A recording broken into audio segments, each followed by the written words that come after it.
네, 애널리스트에게 직접 인사이트를 얻어보는 시간입니다. 현대차 상승을 위한 에너지 축적, 어떤 에너지를 축적하고 있는지 유진투자증권에서 자동차를 커버하고 있는 이재일 연구원과 함께 해보도록 하겠습니다. 어서 오세요. 안녕하십니까? 네, 정말 만나 뵙고 싶었던 게 자동차.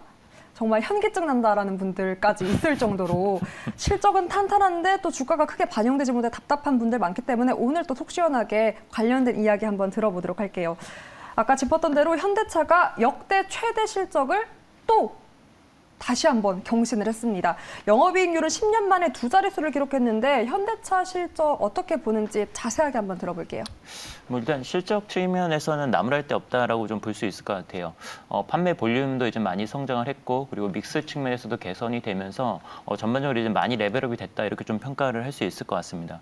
거기다 이제 환율 조건도 많이 도움이 됐고 그리고 전기차나 제네시스 이렇게 현대차 그룹에서 전략적으로 미는 차량들도 판매가 굉장히 좋았었기 때문에 실적은 정말 나무랄 데 없다 이렇게 좀 볼 수 있을 것 같습니다. 네, 그렇다면 사실상 아까 나무랄 데 없는 실적이었다라고 얘기해 주셨는데 그래서 사실 모두 알고 있기 때문에 주가에도 바로 반영될 것이다라고 기대를 했어요. 네. 하지만 그날 당일 분기 최대 영업이익 실적 발표와 가이던스 상향에도 당일 주가는 나도 되지 않을 정도로 좀 아쉬웠다. 주주분들 입장에서는 이런 평가를 받고 있는데 하락 요인을 어떻게 체크해 볼 수 있을까요?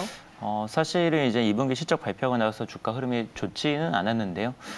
첫 번째 이유 같은 경우는 일단 기대감이 좀 많이 선반영이 됐다. 그러니까 사실 현대기아차가 2분기 실적 발표하기 전부터 코스피 상장사 중에서 영업이익 1, 2위를 할 거다. 이런 기사들도 굉장히 많이 나왔었고 좋게 나올 거라는 걸 좀 많이 예상을 하셨었거든요. 그래서 좀 선반영이 된 측면이 있었다라고 봐야 될 것 같고요. 그리고 두 번째는 이젠 하반기에 대한 불안감이 지금 좀 남아 있습니다. 상반기 때는 워낙 좋았었는데 하반기에도 이렇게 좋은 실적이 계속 될 것인가 여기에 대한 우려감이 좀 존재를 하는 것 같고요.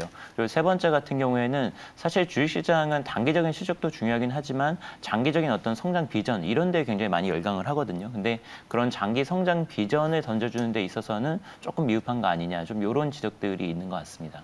아무래도 장기 성장에 대해 미흡하다라고 평가받는 건 오히려 내연기관차의 사업정이 디스카운트 요인일 것이다라는 이야기도 좀 있더라고요. 아무래도 미래에는 사실 전기차가 장악할 것이다라는 게 시장의 전망치이기 때문에 이도 반영되고 있는 걸까요? 그렇다고도 볼 수 있을 것 같아요. 왜냐하면은 사실 지금 돈을 버는 대부분의 수익원 같은 경우에는 이제 내연기관차에서 나오는 거기 때문에 전기차나 이런 미래차에서 성과를 좀 강하게 내줬으면 하는 시장의 기대감이 분명히 있습니다. 네, 이와 또 더불어서 역대급의 실적이 나온 만큼 같이 또 올라가는 게 피크아웃 우려감입니다. 하반기에 대한 실적도나 우려감 같은 부분들을 자세하게 한번 들어볼 수 있을까요? 일단 기본적으로 자동차 산업 전반적으로 봤었을 때 3분기가 사실 비수기거든요. 3분기가 영업이익 수도 감소하기도 하고 그리고 이벤트도 상당히 많습니다. 지금 보게 되면은 일단 전기차 이제 리콜 관련된 이슈도 좀 나올 가능성이 있고요. 그리고 노조 파업 같은 경우에도 3분기 때 이제 항상 얘기가 나오기 때문에 3분기가 비수기이기도 하고 이벤트도 많기 때문에 투자자분들 입장에서는 약간 불확실성이 커지는 이런 측면이 있습니다. 그리고 상반기랑 비교했었을 때 지금 원달러 환율도 아무래도 상반기보다는 조금 내려와 있는 상황이고 그리고 판매 강도도 상반기만큼 될지 또 불확실성이 있기 때문에 실적 강도 자체는 이제는 상반기가 하반기보다 좀 높다 이렇게 좀 봐야 될 것 같습니다. 네, 아까 이야기했던 대로 내연기관차에 대한 사업성을 이야기했습니다. 아직은 실적이 대부분이 그곳에서 발생하기 때문에 그래서 늘 비교되는 게 오히려 100% 테슬라, 100% 전기차를 영위하고 있는 테슬라와 비교가 언급이 많이 됩니다. 한번 비교를 해볼게요. 테슬라 역시 실적은 기대치를 상회했지만 주가는 반대의 흐름을 보였는데요. 테슬라와의 실적 비교는 어떻게 한번 해볼 수 있을까요? 현대차의 영업이익률이 테슬라를 뛰어넘었죠. 테슬라가 네. 이젠 10% 미만으로 영업이익률이 내려가면서 주가가 이제 상당히 좀 큰 충격을 받았는데요. 근데 사실 올해 주가 흐름을 보게 되면 좀 차별화는 좀 될 것 같아요. 왜냐하면 테슬라 같은 경우에는 $100 초반에서 $300 근방까지 이제 주가가 오른 상태에서 조정을 받은 거기 때문에 어떻게 보면 좀 실적에 대한 실망감도 있지만 죄송합니다. 실망감도 있지만 사실 어떻게 보면은 좀 차익 실현 관점에서도 좀 볼 수 있을 것 같고요. 그리고 지금 테슬라에 대해서 기대를 하는 거는 단기적으로 이제 돈을 버는 거, 뭐 이런 것보다는 앞으로 사이버 트럭을 언제 출시해서 언제 양산에 들어갈지, 아니면 뭐 도조나 아니면은 이제 FSD 관련해서 언제 좀 성과를 내줄지 이런 것들이 훨씬 더 중요하다라고 볼 수 있습니다. 그래서 2분기 실적 발표되면서 사이버 트럭 관련된 어떤 구체적인 일정들 이런 거를 기대를 했었는데 그게 안 났었던 게 조금 더 주가에는 마이너스 요인으로 작용했던 것 같고, 사실은 또 주가 상승의 실마리는 어떻게 보면은 이제 영업이익률 이런 것보다는 사이버 트럭 관련된 이런 구체적인 정보들 이런 것들이 더 필요하지 않을까 생각이 됩니다. 네, 아무래도 사이버 트럭에 대해서 그래서 그게 실적이 언제쯤, 언제 크게 반영될 건데에 대해 귀추가 주목되고 있기 때문에 이 부분도 고스란히 주가에 반영이 된 것 같은데요. 이 사이버 트럭 외에도 또 모멘텀이 충전소였어요. 네, 아무래도 맞습니다. 전기차에서 우리가 우려하고 있는 게 그래서 충전을 얼만큼 해야 되는데 고속도로를 달리다가 배터리가 나가면 어떻게 해야 되는데에 대한 걱정이 많거든요. 이와 관련해서 테슬라가 움직임을 보이다가 현대차, 기아가 이 테슬라가 아닌 제너럴모터스, 벤츠와 이 미국에서 충전 동맹을 맺었습니다. 테슬라의 독주를 조금 이렇게 막을 수 있는 모멘텀이 될까요?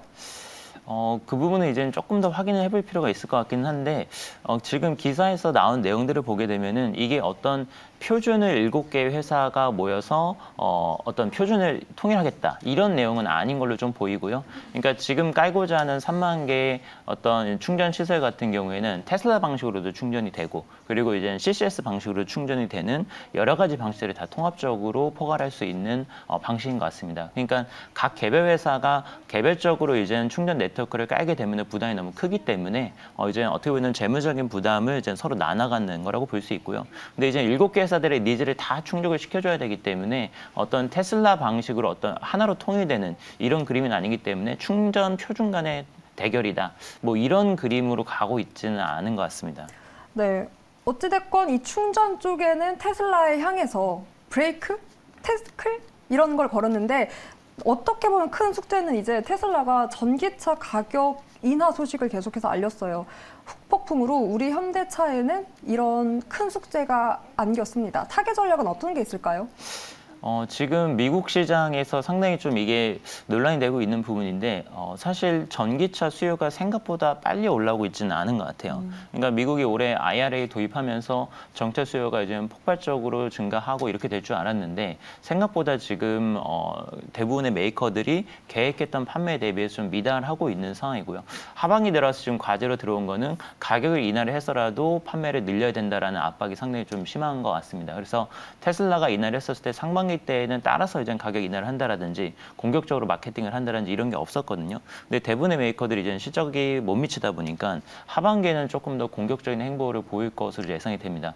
그만큼 이제 시장 경기도 심화가 되고 전기차 가격도 내려가고 이런 그림이 될 것 같아요. 그래서 궁극적으로 지금 봤었을 때에는 빨리 이제 저가 전기차를 내는 게 중요하다. 지금 수준에서의 전기차 가격대에 대해서 대부분의 일반 소비자들은 아직까지는 좀 부담스럽다. 이런 반응들이 굉장히 좀 큰 것 같습니다. 네, 그런 숙제는 사실 너무나 알고 있어서 함께 또 그 숙제를 떠안는 게 바로 부품 기업들이에요. 네. 어떻게 보면 거기서 또 원가 절감을 하려고 노력하는 움직임을 보일 수 있기 때문에 현대차의 호실적 발표가 이미 있었고 이런 기대감이 선반영되면서 실적 시즌에 이미 크게 제일 웃었던 건 자동차 부품주였거든요. 계속해서 함께 웃을 수 있을까요?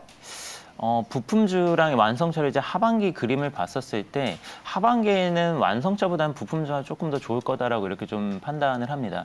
왜냐하면 일단 완성차의 수익성이 지금 굉장히 좋죠. 근데 대부분의 국내 부품사들은 완성차의 수익성이 연동되는 실적 구조를 가지고 있습니다. 그러니까 완성차가 이제 굉장히 이제 실적이 안 좋으면은 아무래도 말씀하신 이제 단가이나 압력이라든지 이런 것들이 거슬릴 수밖에 없지만 지금 사상 최대 영업이익을 올리고 있는 반면에 부품사들은 거기에 못 미치는 지금 영업실적 들이 나오고 있거든요. 그래서 하반기에는 완성차들도 어떻게 보면은 부품 단가를 인상을 해준다든가 뭐 이런 것에 있어서 굉장히 좀 룸이 있는 편입니다. 그래서 제가 봤을 때는 오히려 상반기보다는 하반기 때 부품사들의 시적 강도가 더 높아질 거다라고 보고 있고, 어떻게 보면 완성차는 이제 하반기 때 조금 슬로우다운 되는 반면에 부품사들은 오히려 더 좋아질 수 있는 룸이 있기 때문에 부품사들 쪽이 하반기에 더 좋지 않을까 이렇게 좀 개인적으로 생각을 하고 있습니다. 하반기를 오히려 기대해보자라는 전망을 함께 내놨는데 있는데요. 그렇다면 종목별로 하나하나 체크를 해볼게요. 서현 이화에 대해서 아직도 주가는 저평가다라며 리포트를 내놓으셨더라고요. 그렇다면 연구원님이 보는 이 시장이 놓치고 있는 서현 이화의 성장성, 경쟁력은 어떤 것들이 있을까요? 사실 중소형 부품사들을 보게 되면은 내연기관차 중심으로 포트폴리오가 구성되어 있는 부품사들 이런 경우에 PER이 굉장히 낮습니다. PER이 3배, 4배 이 정도로 저평가된 종목들이 굉장히 많은데 이런 회사들이 최근에 이제 변신을 하고 있는 게 어떤 거냐면은 전기차 관련된 아이템들을 신규로 수주하기 시작을 하고 그리고 배터리 패키징이라든지 이런 사업들에 새롭게 진출을 하고 있습니다. 그래서 기존에는 이제 내연기관차 중심이라서 밸류에이션을 못 주겠다 이렇게 좀 시장이 평가를 했다라고 하면은 신규 사업을 정차를 확장을 하니까 밸류에이션이 재평가되는 매력도들이 좀 나타나고 있습니다. 서현이와 같은 경우에는 내장재 중심으로 하고 있기 때문에 정차 시대로 넘어간다 하더라도 실적이 안정적으로 유지가 되는 구조를 가지고 있고요. 그리고 인도나 멕시코 같이 어떻게 보면 앞으로 전기차 생산의 허브가 될 수 있는 지역의 생산 기지를 갖고 신규 수주를 늘려가고 있기 때문에 그런 측면에서도 매력도가 있는 회사다라고 보고 있습니다. 오히려 역시나 부품주에도 같은 숙제가 있네요. 내연기관에서 전기차로 넘어가는 이 시대에 이 모든 사업성을 어쨌든 커버할 수 있는 부품사들이 더 주목을 받을 것이기 때문에 서현 이화도 그 경쟁력이 있다라고 판단하신 것 같습니다. 그렇다면 HL 만두도 체크를 해볼게요. 역시나 상반기보다 하반기가 더 나을 것이다. 실적 선방했다라고 보고서에 나와 있더라고요. 자세한 실적 평가 그리고 하반기 투자 포인트 한번 잡아볼까요? 네, 2분기 실적은 컨센서스에 부합을 했고요. 그리고 일회성 비용이 있었기 때문에 일회성 비용을 제거를 하면은 상당히 양호한 실적이 나왔다 이렇게 좀 생각이 됩니다. 매출 성장성도 지금 티어 1 대형 부품사 중에서는 상당히 좀 수익권이라고 볼 수 있고요. 이익률도 1분기 대비해서 많이 개선이 됐습니다.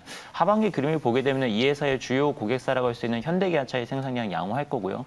그리고 북미 쪽에 이제 T사 같은 경우에도 볼륨 같은 경우 양호할 거다라고 보고 있기 때문에 상반기 대비해서 볼륨 문제 없다. 그리고 이익률도 원자재 가격도 지금 많이 빠지고 있고요. 각종 비용들도 축소되는 그림이 나타나고 있기 때문에 성장성하고 수익성 모두 잡을 수 있는 종목이 아닌가 이렇게 생각을 하고 있습니다. 그리고 차세대 브레이크라고 할 수 있는 IDB 관련된 생산량 확대 계획도 2분기 실적 발표와 함께 얘기를 했는데요. 이런 미래 성장 동력도 보유하고 있는 회사라는 점에서 지금 매력적인 구간이다라고 판단하고 있습니다. 네, 보고서를 하나하나 봤을 땐 사실 모든 기업이 다 최선호주가 아닌가 싶을 정도로 애정이 깃든 보고서였는데 보니까 현대 오토에버가 결국은 최선호주였어요. 동사에 대한 목표 주가를 18만 원으로 20% 정도 상향 조정을 했는데 이렇게 최선호주로 꼽은 이유가 있을까요? 투자 포인트? 앞으로 이제 자동차 산업의 미래에는 소프트웨어 쪽이 굉장히 중요한 역할을 하게 될 것 같습니다. 그래서 현대차 그룹의 SDB의 핵심 종목이다라고 생각을 해서 중장기적으로 이제 추천해 드리는 종목 중에 하나고요. 현대기아차가 지금 글로벌 시장을 공략하는 힘을 보게 되면은 첨단 전장 기술을 빠르게 받아들이는 기업 이렇게 지금 인식이 되고 있습니다. 그래서 안에 들어가는 이제 전장 사양들 이런 것들이 굉장히 첨단화가 되고 있는데 결국엔 기반이 되는 건 이제 소프트웨어거든요. 거기에서 핵심적인 역할을 하는 게 현대 오토에버고 지금 성장성도 다른 이젠 티어 1 부품사들 같은 경우에는 굉장히 업황에 따라서 플러스 마이너스가 있지만 이 회사는 꾸준하게 성장할 수 있다는 점에서도 좀 차별화되는 포인트가 있다라고 보고 있어서 추천해 드리고 있습니다. 이 회사의 어떤 아이템들을 보게 되면은 이제 통합 제어기, 정밀지도 그리고 이제 차량용 소프트웨어 이런 것들을 주로 하기 때문에 차량용 소프트웨어 비중이 늘어나면서 구조적으로 이익률도 개선된다 이렇게 좀 보고 있습니다. 네, 결국은 사실 테슬라도 하드웨어를 깔고 소프트웨어 쪽에 주력하고 있는 움직임을 보이기 때문에 오히려 우리 국내 기업에서도 소프트웨어 쪽을 조금 더 강점을 갖고 있는 현대 오토에버를 최선호주로 꼽아주셨습니다. 자동차 부품주까지 전반적인 인사이트 얻어봤고요. 오늘 유진투자증권에서 자동차를 커버하고 있는 이재일 애널리스트와 함께했습니다. 오늘 말씀 고맙습니다.